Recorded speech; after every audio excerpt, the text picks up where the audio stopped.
परोपकार करना पुण्य है और किसी को सताना पाप है।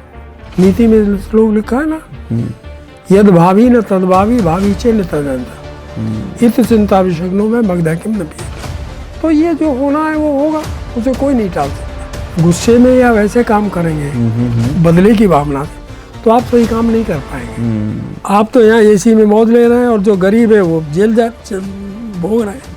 संतोष अगर नहीं है तो फिर तो बेकार है। संतोष रूपी अमृत के पान से जो सुख और शांति मिलती है वो धन के लिए भागने वाले लोभियों को प्राप्त नहीं होती है।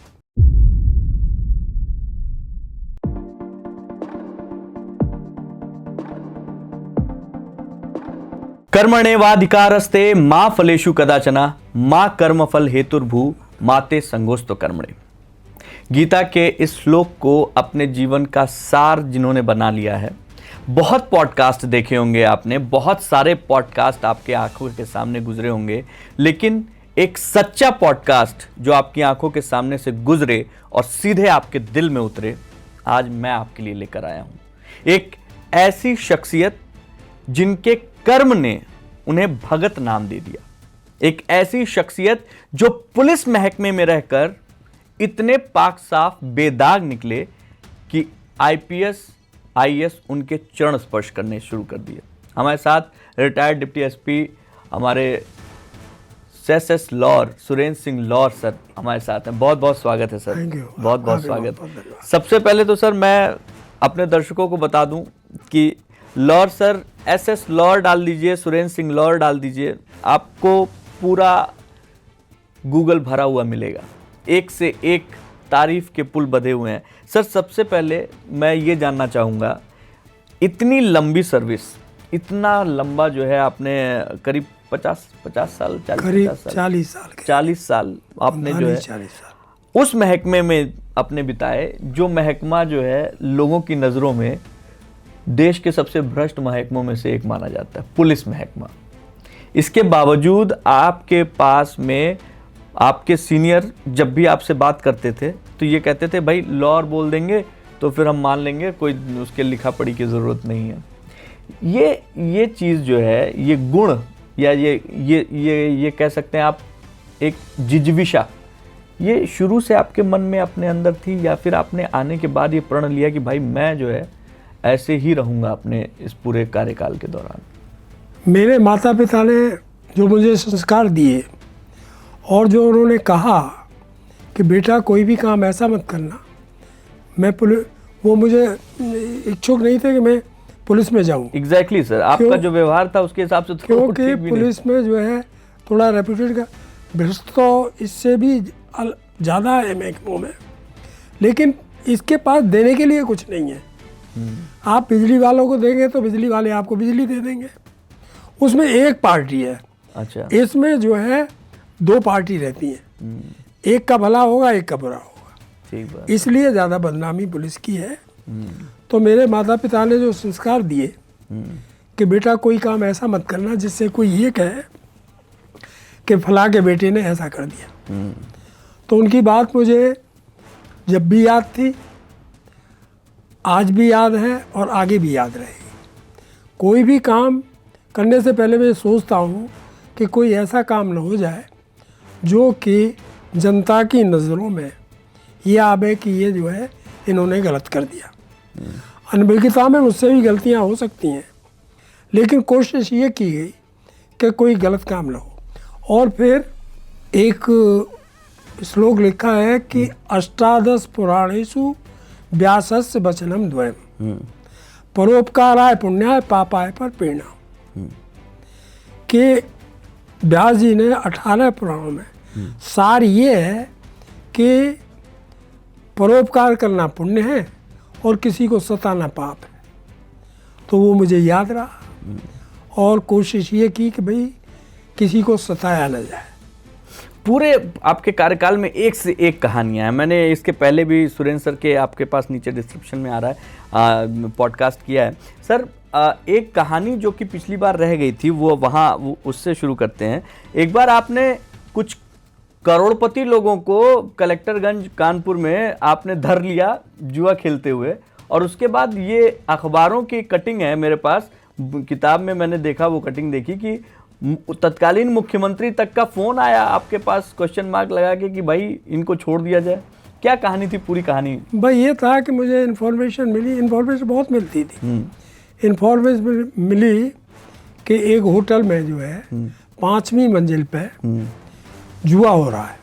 अच्छा। और करोड़पति अरबपति लाला लोग जुआ खेल रहे।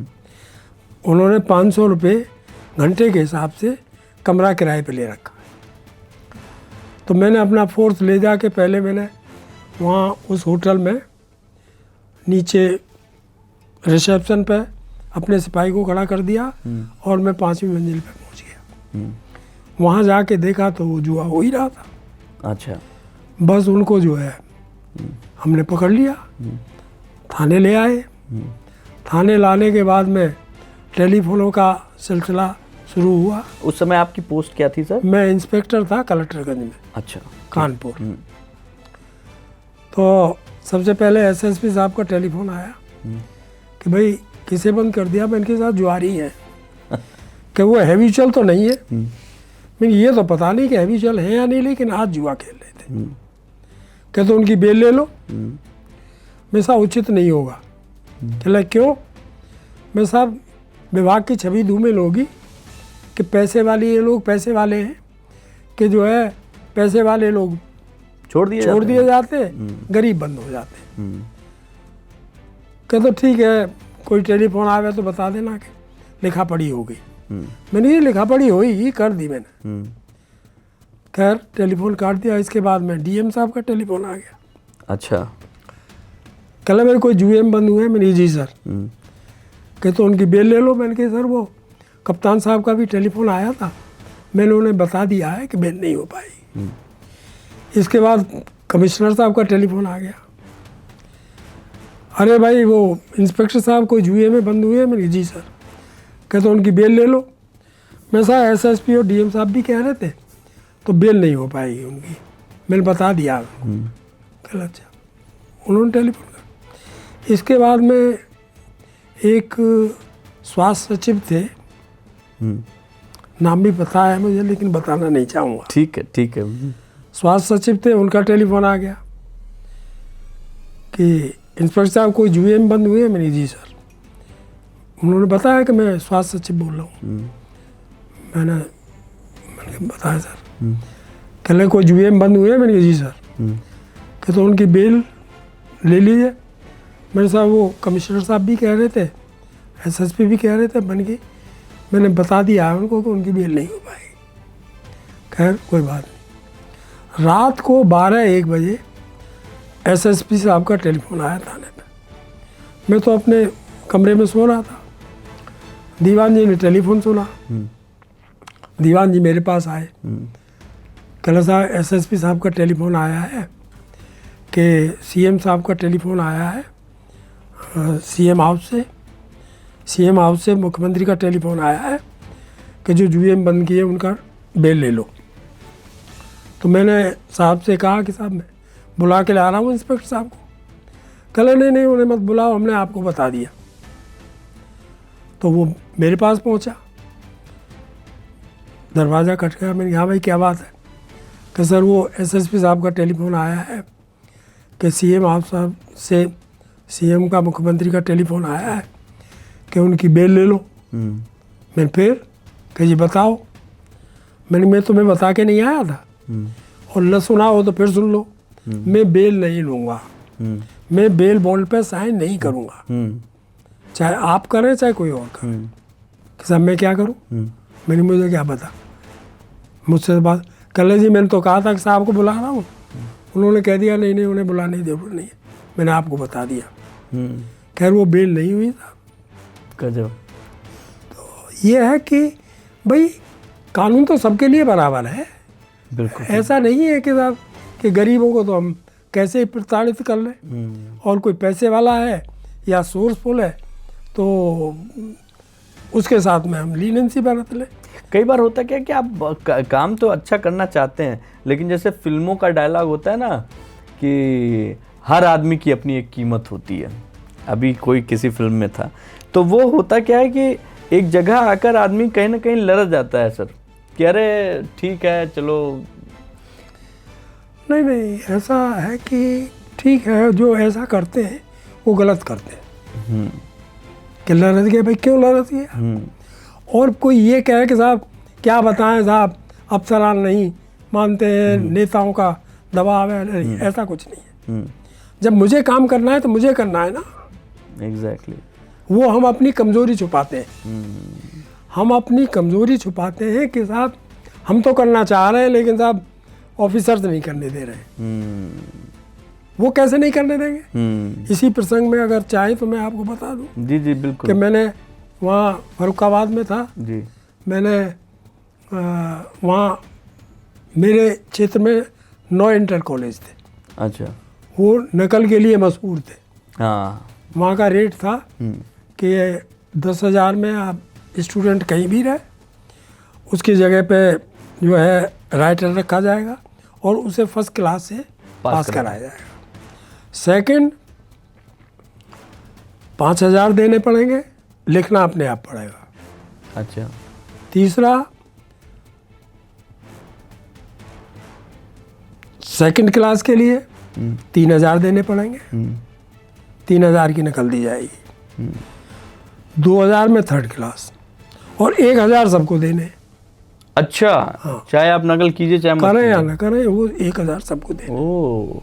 2,000 स्टूडेंट्स का सेंटर रहता था। लेकिन वो जो व्यक्ति था वो बड़ा रसूखदार था उस समय, राज्य के गृह मंत्री का रिश्तेदार। वो बताया ना 9 कॉलेज थे। एक के तो रजिस्ट्रार थे, एक में तो अच्छा। उनकी बीवी उसमें मैनेजर थी। अच्छा। रजिस्ट्रार साहब भी वहीं छुट्टी लेके रहते थे उस पीरियड में एग्जामिनेशन। अच्छा। तो पहले तो रजिस्ट्रार साहब का ही हो गया कि रजिस्ट्रार साहब के उस स्कूल में मैं गया। मैंने इसकी रिपोर्ट भी पहले ही डीएम साहब को, इंस्पेक्टर ऑफ स्कूल्स को और एसएसपी साहब को, इलाहाबाद बोर्ड को, सबको मैंने ये कॉपी कर दी थी कि यहाँ ये व्यवस्था है। उसकी एसडीएम साहब जांच भी कर रहे थे। तो मैं जब कॉलेज में गया, जब एग्ज़ाम चल रहे थे तो रजिस्ट्रार साहब वहाँ थे ही। मैंने गेट बंद था कॉलेज का। मैं रजिस्ट्रार साहब को कहा, मैंने कि साहब ये गेट आपने क्यों बंद कर रखा है? ये तो इसमें एग्ज़ाम पीरियड में खुला रहना चाहिए। कहले ये हमारे विवेक के ऊपर डिपेंड करता है कि हम खुला रखें या बंद रखें। मैंने कुछ नहीं कहा उनसे। मैंने कि अगर मैंने कोई भी कुछ कहा तो ये स्टूडेंट से बवाल करा देंगे, एग्ज़ाम कैंसिल हो जाएगा, सब पूरी जिम्मेदारी मेरे ऊपर आ जाएगी। ठीक बात है। मैंने कुछ नहीं कहा उनसे। इसके बाद एक वकील साहब की भतीजी वहाँ एग्ज़ाम दे रही थी। वकील साहब ने कहा, भाई जब हमारी बच्ची नकल नहीं कर रही है तो क्यों पैसे दे? कहले तुम यहाँ नेतागिरी कर रहे हो। और उसको उन्होंने प्रताड़ित किया। वो जैसे तैसे उसने जान बचाई, उस पर फायर कर दिया। अच्छा। और पकड़ के उससे नाक रगड़वाई। अच्छा। तब उसे छोड़ा। वो थाने आ गया। कह रहे साहब मेरे साथ में ऐसा ऐसा हुआ। मैं कह रहा मैं यार हम क्या करें यार, कल को तुम फैसला कर लोगे। वो कह रहे साहब मैं लानत है जो मैं फैसला करूँ ये। मैं ठीक है तो लिखा दो। उसने तहरीर दी, मैंने मुकदमा कायम कर दिया 307 का। अब जो है मैं कॉलेज में पहुंचा तो रजिस्ट्रार साहब मिल गए। मैंने भाई रजिस्ट्रार साहब क्या हुआ, कैसे जो है वकील गए हैं, कोई शिकायत कर रहे हैं? अरे साहब वो यहाँ नेतागिरी कर रहा था। तो मैंने कि वो मुकदमा लिखा रहा है। कह जी मैं भी लिखाऊंगा। मैं हाँ ठीक है चलिए आप भी लिखाइए। तो उसके पास गाड़ी थी। कह रहे मैं अपनी गाड़ी से चल रहा हूँ। मैंने आप मेरे साथ बैठे, आपका ये गार्ड जो है ये इस गाड़ी में बैठ जाएगा, मेरे सिपाही बैठ जाएंगे। मैं उसे लेके थाने आ गया। मैं भाई वकील साहब कहाँ गए? कहीं डॉक्टरी कराने गए। मैं तो ये रजिस्ट्रार साहब आ गए। मैंने क्या हुआ? कहीं मुकदमा लिख गया है। तो मेरे रजिस्ट्रार साहब आ गए, इनकी तलाशी ले लो और इनको बंद कर दो। अच्छा। हाँ तो जब उनसे रिवॉल्वर लिया उन्होंने, गार्ड से जो है राइफल ली, जब हवालात की तरफ को चलने लगे तो कह रहे जी मैं भी लिखाऊंगा। मैं हाँ आपका भी लिखा जाएगा। तो जब हवालात बंद करने कह रहे साहब आप चाहें तो बाहर भी रख सकते हैं। मेरे साहब ये हमारे विवेक के ऊपर डिपेंड करता है कि हम हमको आपको अंदर रखें या बाहर रखें। मैंने उनको बंद कर दिया।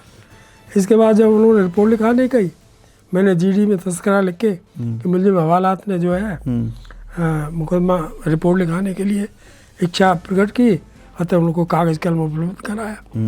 मैंने उसका भी मुकदमा लिख दिया। इसके बाद में वो जब सुबह को जेल जाने लगे तो जो है सिपाहियों से बात की, कहला साहब यूँ कह रहा है चाहे एक गाड़ी ले लो, चाहे जो पैसे को वो पैसे ले लो, पर मुझे मेरी गाड़ी से भेज दो। मैं कह रहा मैंने नहीं भाई ये रसूखदार आदमी है, बवाल हो जाएगा। तो मैंने कहा टेम्पो ले आओ कोई। तो वो गणेश टेम्पो चलते थे। हाँ। तो मैंने वो गणेश वो ले आए, उसमें छत भी नहीं थी। तो मैंने उसमें 2 आदमी सिपाही आगे को 2 पीछे को राइफल से लगा दिए। अब जो भी देखे उसमें कैसा कौन आदमी है, और मिल के वहाँ से जो है ले जाना जेल पैदल। तो खैर वो साहब ले गए उनको। तो वहाँ जो है उसकी कोठी जब भी बनी थी नई, तो ये कह रहा था कि ये 27 लाख की कोठी भी आज काम नहीं आई। उसने डीएम साहब का, एसएसपी साहब का बोर्ड उखड़वा दिया था अपनी कोठी के सामने से, जो लगा रहता है ना निवास स्थान। मतलब वो हर आदमी को जिसको जिस चीज़ की ज़रूरत है वो उसको प्रोवाइड करता। तो बस उसके बाद में ऐसे ही फिर वो एक कॉलेज के मैनेजर, एक प्रमुख साहब थे, होम मिनिस्टर साहब जो प्रदेश के थे, उनके यहाँ उनकी रिश्तेदारी थी, उसका लड़का बंद कर दिया मैंने इसी चक्कर में नकल के। पैसे उगा रहा था मैं पैसों के। तो जब मैंने उसे बंद कर दिया तो जब पता लगा, अब ये छुपने वाली बात तो थी नहीं। ठीक बात है। पहले सीओ साहब आए, सीओ साहब ने तो ज़्यादा नहीं कहा, फिर एसएसपी साहब आ गए, कह रहे भाई क्या कर दिया आपने। मैं जी क्या हो गया। कह लगी तुम्हें पता है वो होम मिनिस्टर का रिश्तेदार है। मैं हाँ सर पता है। कि वो 3 दिन पहले, ये भी पता है कि 3 दिन पहले उनके यहाँ खाना खा के गया। मैं हाँ सर पता है, मैंने ड्यूटी लगाई थी। फिर भी आपने बंद कर दिया। मैं सर गलत कर दिया क्या। कहला वो जांच कराएगा। तो मैं थोड़ा मुस्कुरा, कह ले कैसे सर है। मैंने सर जब मेरा काम था वो मैंने कर दिया, जो उनका काम है वो करेंगे। फिर होम मिनिस्टर साहब का स्टेटमेंट भी आया अखबार में कि ऐसे ऐसे जांच की गई है, इसकी जांच कराई जाएगी। अब जांच वाँच हुई होगी, मुझे तो कोई पता लगा नहीं, वो बस खत्म हो गई। तो इस तरीके की बातें हैं जो हम कह देते हैं साहब करने नहीं देते, ऐसा कोई नहीं है। जब आप काम कर रहे हैं तो कैसे नहीं करने देंगे। ये हम अपनी कमजोरी छुपाते हैं। एग्जैक्टली। कई बार हमने ये महसूस किया है कि अभी आपने जो वो पानी वाली बात बताई सर, कई बार ऐसा पुलिस महकमे में जो जूनियर लेवल पे लोग हैं, जब वो लोग अपनी कोई शिकायत भी देते हैं ना, करना चाहते हैं, बताना चाहते हैं कि मुझे ये तकलीफ़ है, उसको भी अनुशासनहीनता में ले लिया जाता है। तो कई बार जूनियर लेवल के लोग अपनी शिकायत ही नहीं दर्ज करते हैं। और मैं एक चीज़ और देखता हूँ सर, मुझको कई बार ऐसा महसूस होता है कि चाहे वो कांस्टेबल हो, चाहे वो जो है उसके होमगार्ड हो, या इस तरीके के जितने लोग हैं, उन लोगों की ड्यूटी रिगरस होती है। निचले तबके से लेकर हर एक व्यक्ति जो है, चाहे वो स्कूटी चला रहा हो, रिक्शा चला रहा हो या फिर कार चला रहा हो, सबके पास से वो उनको गुजरना है। सब कोई ना कोई जो है उनको कुछ ना कुछ, मतलब एक शब्द उनके लिए फेंक के ही जाते हैं। पुलिस महकमे में ऐसा क्या किया जाए आपके हिसाब से? आपने 40 साल दिए हैं, आपने अपना एक कद बनाया, क्या किया जाए जिससे चीज़ों में सुधार आए?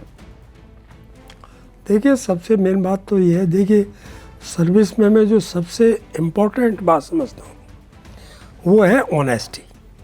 ऑनेस्टी। अगर आप ऑनेस्टी से काम करेंगे तो फिर आपको ये डर नहीं रहेगा कि भाई कहाँ पोस्टिंग हो रहा है, कब सस्पेंड हो रहे हैं, कब, क्योंकि जो होना है वो होगा। ठीक बात है। जो नहीं होना है वो नहीं होगा। ठीक बात है। नीति में श्लोक लिखा है ना, यद भावी न तद भावी, भावी चे न तदंता, इत चिंता विषग्नो में मगधा किम न पियते। कि जो होना है वो होके रहेगा, जो नहीं होना है वो होगा नहीं। ठीक बात। इसलिए इस चिंता रूपी विष को दूर करने की औषधि क्यों न पी ली जाए। ठीक बात। रामचरितमानस में भी लिखा है, तुलसी राम भरोज कर निर्भय के सोए, अनहोनी होनी नहीं होनी हो होनी हो गए हो गए। तो ये जो होना है वो होगा, उसे कोई नहीं टाल सकता। ठीक बात है। आयु कर्म च वित्यंची विद्या निधन में च पंचेतानि सृजन्ति गर्भस्थस्य हृदयेन। आयु, कर्म, विद्या, धन और निधन, ये प्राणी के गर्भ में लिख दिए जाते हैं। अच्छा। तो इसलिए जो है ये नहीं सोचना चाहिए क्या हो जाए। अरे भाई आप सही मार्ग पर चलते रहें, आप सही काम करें, इसके बाद जो होगा देखा जाएगा। ठीक बात है, ठीक बात। एक ऐसे इसी चीज़ पे जो है आपका एक और वाकया मुझे याद आ रहा है। जब आप जो है यहाँ दिल्ली बॉर्डर के पास में एक उस समय 1968 में आपको 4 लाख का जो है वो घूस देने की ऑफर किया गया था। 4 लाख 1968 में 4 लाख का कि भैया बस यहीं ले लीजिए, लेके चलिए। वो कहानी सुनाई सर, वो किस्सा। वो तो एक अशोका हैंडलूम फैक्ट्री थी। अच्छा। दिल्ली बॉर्डर पे। उसमें कारपेट बनते थे। अच्छा। और ज़्यादातर वो कारपेट जो है विदेश सप्लाई होते थे। बड़ी कंपनी थी। उसके मालिक थे सेठ लालचंद। तो मुझे इन्फॉर्मेशन मिली कि उनके यहाँ साहब नेपाली गांजा रखा। अच्छा। तो मैंने वहाँ जो है रेड की। मैं साहिबाबाद थाने में था। तो उसके यहाँ से वो गांजा रिकवर हो गया। पैकेटों में बंद था। अच्छा। पैकेटों में बंद था। करीब शायद 22 क्विंटल या 9 क्विंटल के आसपास। तो वहाँ जो उसके सुपरवाइजर और जो चौकीदार वगैरह थे उनको पकड़ लिया। वो कह रहे साहब हमारा क्या कसूर है। पहले तो उन्होंने भी बताया कि साहब स्टेशनरी है।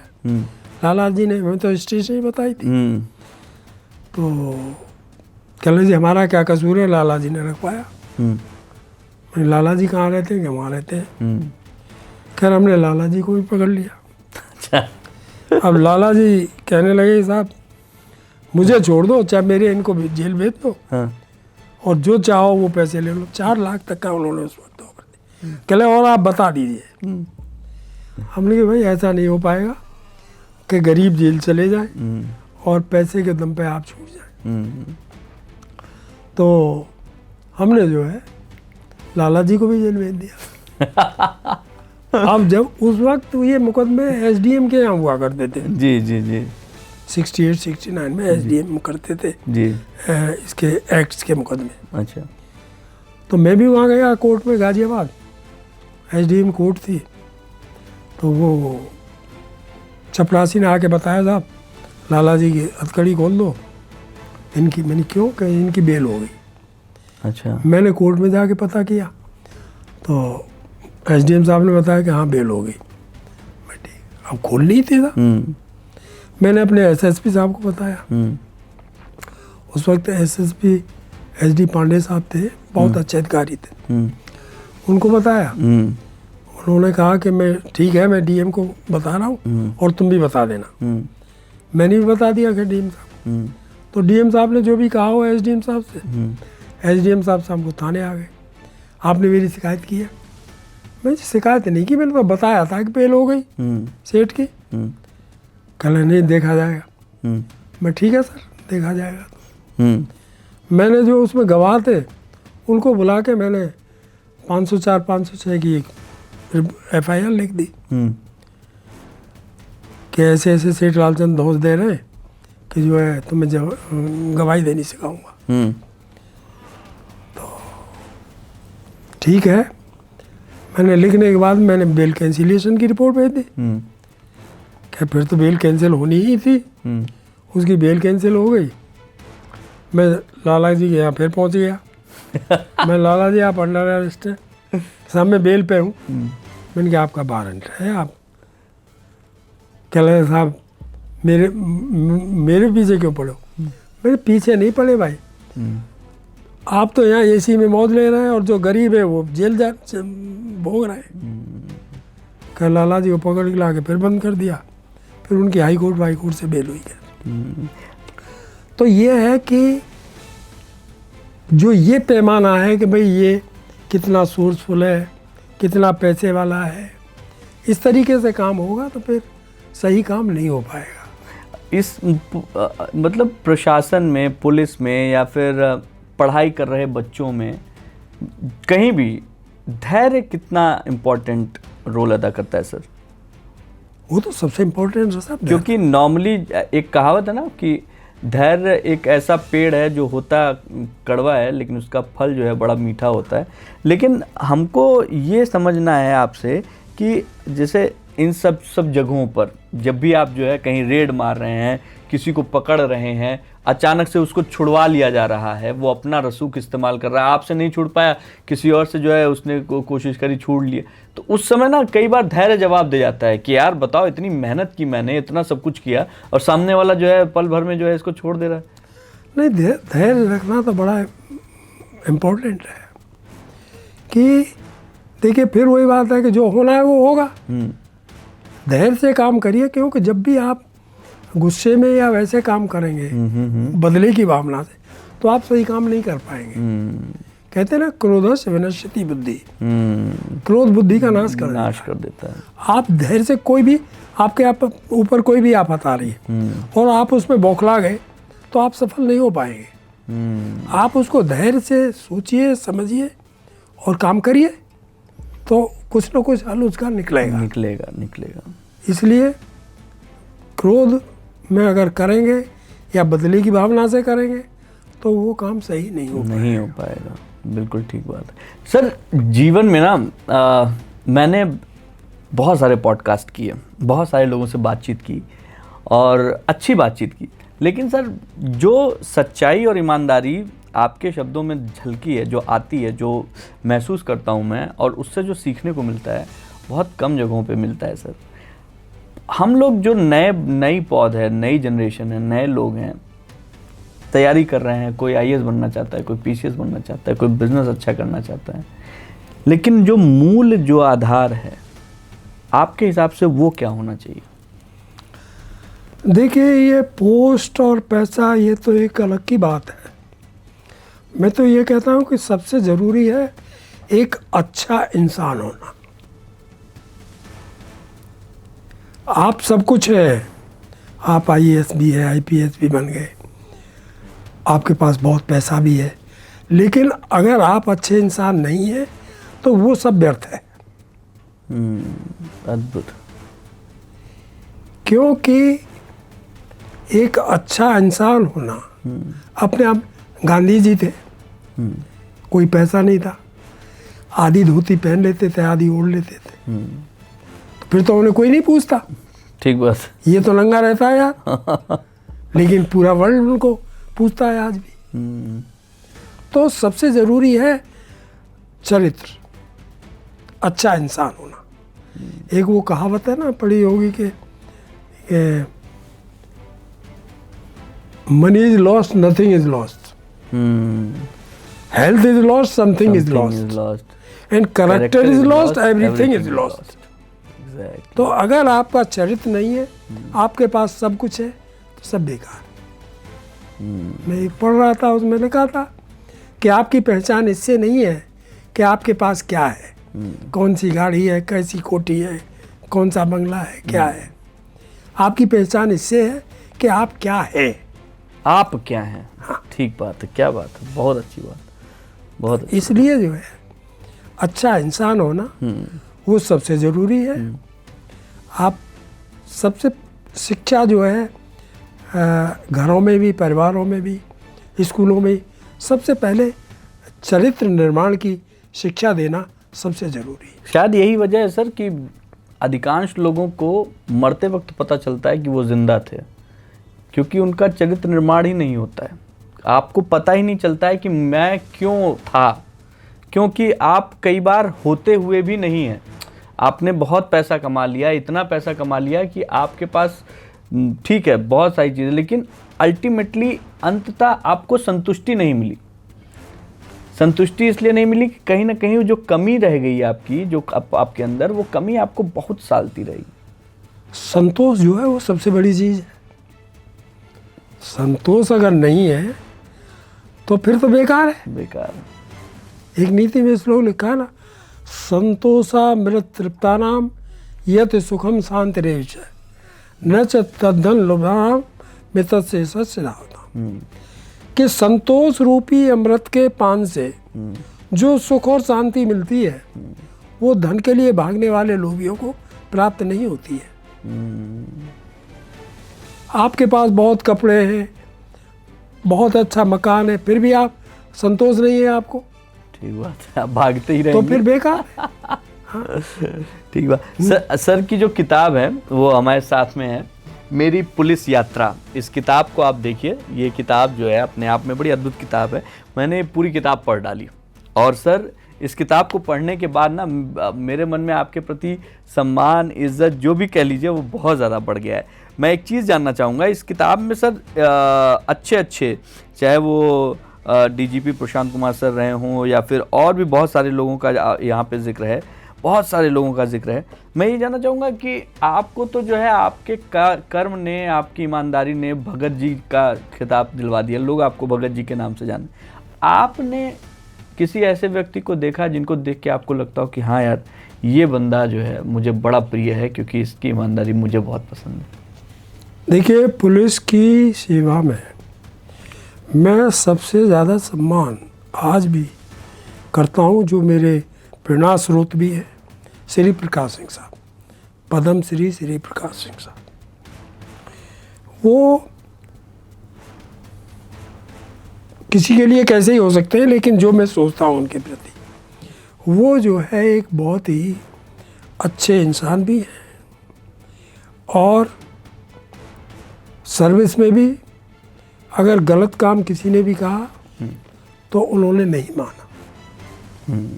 वो आसाम में डीजी थे, कल्याण सिंह जी मुख्यमंत्री थे, उन्होंने इनको बात हुई, उनको यहाँ बुला लिया, इसके बाद वो यहाँ डीजी रहे और इसके बाद किसी काम के लिए उन्होंने भी उनसे कहा होगा, कहा होगा नहीं, कहा, और गलत काम था, उन्होंने नहीं माना। जबकि उन्होंने बुलाया भी था, तो आदमी यही सोचता है यार इसने बुलाया तो उनको हटा दिया गया। कोई बात नहीं, उन्होंने कहा ठीक है कोई बात नहीं, और नतीजा ये हुआ कि उनको दोबारा फिर डीजी बनाया गया हटाने के बाद। तो ये है कि अच्छे लोग भी हैं, हर जगह अच्छे लोग हैं। ऐसा नहीं है कि भाई पुलिस में अच्छे लोग नहीं हैं, बहुत अच्छे लोग हैं। एग्जैक्टली। ये तो ये है कि आप ये देखिए, एक डीजी उत्तरांचल रहे अनिल के रतूड़ी साहब, उनका भी जिक्र है इसमें। हाँ, उनका भी जिक्र है, उनका भी जिक्र है। वो भी एक अच्छे अधिकारी रहे। ये कहा करते थे, मैं उनके साथ तैनात रहा लखनऊ में, कि शेर तो हम पे एक ही है भाई। क्योंकि उनसे भी एक काम के लिए बात हुई थी, तो मैंने उनसे भी मना कर दिया था कि नहीं होगा। अच्छा। हाँ, तो वो जो है मैंने वहाँ नाका इंडोला में था, वो एसपी सिटी थे, तो मैंने लकड़ी वालों के ट्रक व्रक बंद कर दिए। वहाँ बहुत अच्छा पैसा देते थे वो। वो लोग मेरे पास आए, कह लगे साहब जो है आप जैसा आदेश करेंगे आप बताइए साहब। मैंने कहा ये आदेश है भाई, गलत काम ना हो। कह नहीं साहब जैसे चल रहा है साहब, आप आदेश करिए जो भी होगा। मेरे भाई यही आदेश है कि गलत काम ना हो, सही काम है करते रहिए, कोई दिक्कत नहीं है। जब उनकी दाल नहीं गली तो उन्होंने दूसरे दिन इकट्ठा हो गए थाने का घेराव कर दिया। मैं थाने में एक कोठरी में सोता था, तो वहाँ साहब थाने को चारों तरफ ट्रक ही ट्रक हो गए। मुझे जो नाइट ड्यूटी पे था उसने बताया, तो मैं भी वर्दी पहन के आ गया। अब वो तो लखनऊ था, राजधानी थी, थोड़ी देर में ही था वहाँ। कई नेता आ गए, पब्लिक आ गई, एसपी सिटी साहब आ गए, एडीएम आ गए। बातचीत तो शुरू हुई, तो उसके बाद वो मुझसे कह लगे ठीक है लॉर्ड साहब, इसकी ड्राइवर की बेल ले लो और इस ट्रक को सुपुर्दगी में दे दो। मैंने कहा हाँ ठीक है सर, कि हाँ क्या फ़ायदा झंझट से। मैंने ठीक है सर, मैंने कि एक आसान तरीका और भी है। कहले क्या? मैंने कि मैं लाइन के लिए रवानी किए देता हूँ, फिर आप छोड़ते रहना, क्योंकि ये रहेगा तो मैं छोड़ नहीं पाऊँगा, मैं रहूँगा तो मैं जीडी की तरफ को चला, मैंने मैं रवानी किया। कहला अच्छा रुकिए, फिर रुके, फिर बातचीत हुई तो कहने लगे कि भाई कोर्ट से इनकी जो भी है मदद कर देना।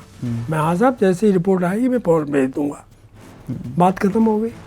अगर उसी वक्त अगर मैं लचर हो जाता तो वो तो आगे फिर यही तरीका अपनाते। एग्जैक्टली फिर से गिराव करते, फिर ये होता कि कोई भी मैं काम करता तो साहब ये तो बहुत अच्छा साधन है कि गिराव कर लो और अपना काम पूरा करा लो। एग्जैक्टली तो हमने कहा ये नहीं हो पाएगा। और ऐसे ही कितनी बातें हुई, बसें चलती थी वहाँ, वो बंद कर दी। इसमें बकायदा उसके कई कटिंग्स हैं, पेपर कटिंग्स हमारे साथ में हैं, और इन कटिंग्स को देख के ऐसा लगता है कि सर जो है जहाँ जहाँ आप गए हैं बहुत पॉपुलर रहे हैं, आपके जाने पे लोग जो है क्या नाम है थाने घेराव कर देते कि नहीं लॉर्ड साहब को नहीं जाने देना। हाँ वो तो होता रहा। अच्छा, आपके पास लेटर्स भी बहुत सारे आए हैं सर? लेटर बहुत आते थे, बहुत सारे लेटर भी बहुत आते थे और सूचनाएं वैसे भी बहुत मिलती थी।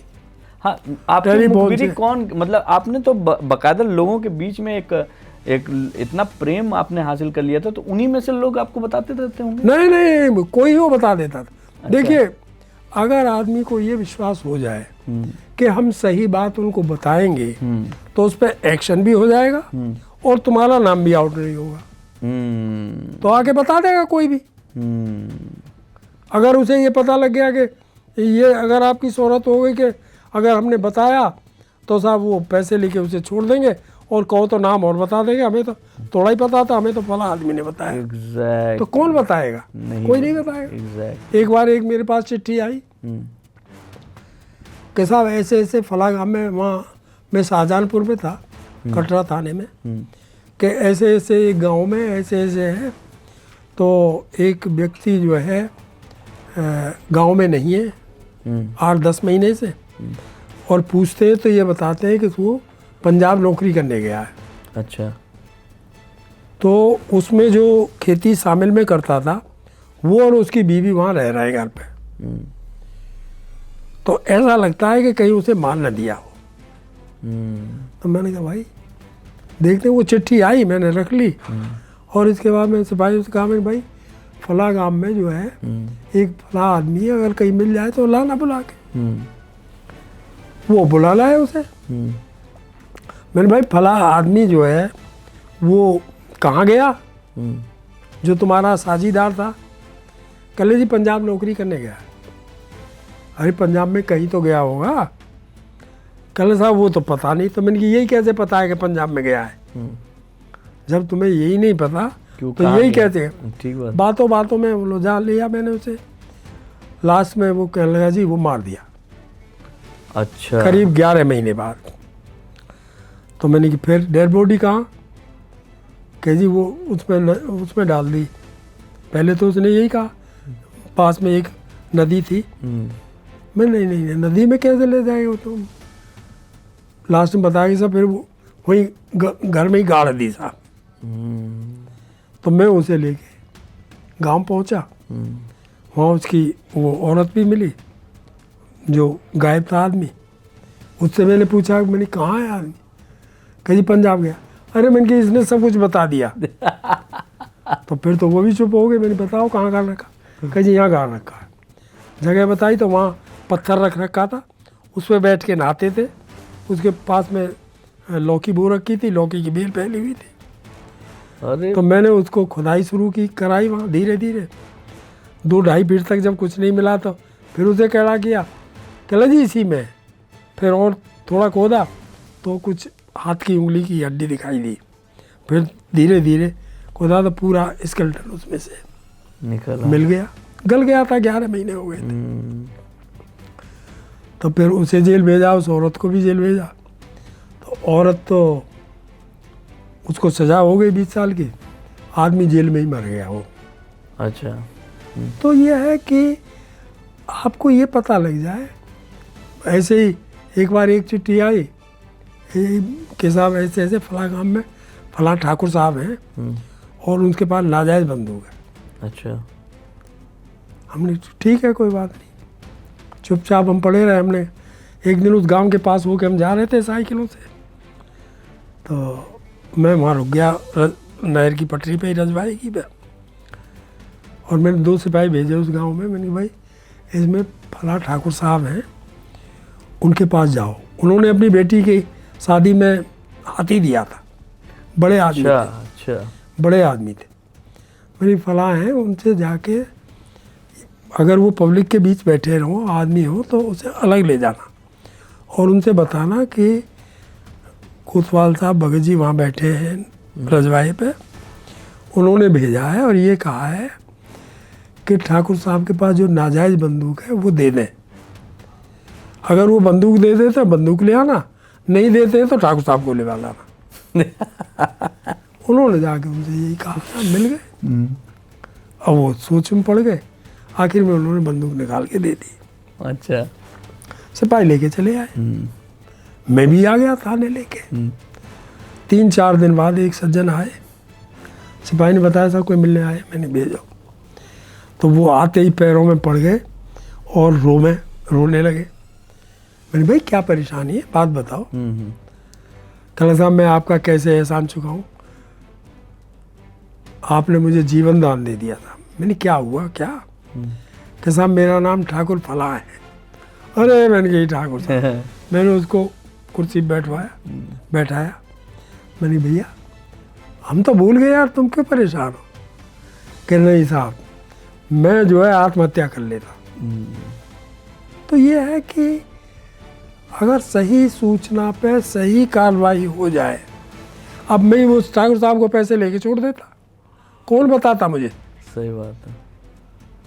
तो साधन बहुत हैं, लेकिन अब वो थोड़ी धीरे धीरे वो चीज़ें ख़त्म होती जा रही है। एग्जैक्टली खत्म होती जा रही है। पहले थाने में कुछ सुराग रसी के लिए कुछ अच्छे कर्मचारी रखे जाते थे, जिनका काम ही ये था कि वो सुराग रसी करें, कौन बदमाशी कर रहा है कौन नहीं कर रहा है। कैसे छोटे छोटे जगहों पे तो बहुत एकदम ये कंफर्म होता है सर, रात को जो है पता लग जाता है। देखिए चौकीदार है वो अपने आप में एक बहुत इम्पोर्टेंट चीज़ है। एग्जैक्टली। अंग्रेजों ने जो दुनिया पे शासन कर गए तो वैसे ही थोड़ा ही कर गए। उन्होंने ये जो व्यवस्था बनाई चौकीदारों वाली, गांव गांव चौकीदार हैं और उनको 2 दिन का टाइम है थाने में हाजिरी देने का, कि महीने में 2 दिन आएंगे। एग्जैक्टली। पहले तो उनको कुछ भी 2 रुपये मिलते थे, जन कितने मिलते थे, फिर 5 मिलने लगे। आज तो उनको ठीक मिलता है कुछ। तो गांव में कोई भी क्राइम हो या कोई बदमाशी हो, वो गांव में नहीं छुपती है। ठीक बात, पता लग ही जाता है। बिल्कुल ठीक बात। आज नहीं तो 2 दिन बाद। तो उनसे जो है हम लोग बात ही नहीं करते। उनसे क्या काम लेते? पेड़ों में पानी दे दो, एग्जैक्टली, मोटरसाइकिल साफ कर दो, एग्जैक्टली, गाड़ी साफ कर दो। अरे उनको कॉन्फिडेंस में लेके उनसे बात की जाए और उनको ये विश्वास हो जाए कि हमारा नाम नहीं आएगा, तो वो सब बात गांव की आपको बता देंगे। एग्जैक्टली। तो ये चीज़ें धीरे धीरे ख़त्म होती जा रही हैं। पहले थानों में हर सिपाही को बीट बुक बनाने का आदेश था। बीट बुक बनाते थे हर सिपाही कि भाई इस गांव में कौन क्रिमिनल है, किसकी शोहरत खराब है, कौन अच्छे आदमी है जिनसे पुलिस को मदद मिल सकती है। आज कोई नहीं, बस ड्यूटी लगा दी, ड्यूटी दी और बस बात खत्म। एग्जैक्टली। तो पहले सीनियर ऑफिसर्स भी देहात में जाके मीटिंग किया करते थे। हाँ, जैसे अगर जो है कहीं पंचायत लगी है या फिर कहीं जो है बैठकी हो रही है तो वहाँ बिल्कुल मीटिंग करते थे। बिल्कुल बिल्कुल। आदेश जाता था तारीख फलाकों में आऊँगा, किसी भी बड़े गांव में या क्षेत्र में जहाँ भी उचित समझे थाना इंचार्ज वहाँ पब्लिक को इकट्ठा करे, मैं आऊँगा। तो आते थे लोग। मैं वहाँ था उसमें मुजफ्फरनगर पे, तो एसपी साहब का आदेश आया। तो एक बहुत बड़ा गांव था लाख गांव था, मैंने उसमें मीटिंग रखवाई। तो मीटिंग के बाद में उन्होंने पुलिस के बारे में और सब पब्लिक के बारे में, समस्याओं के बारे में पता किया।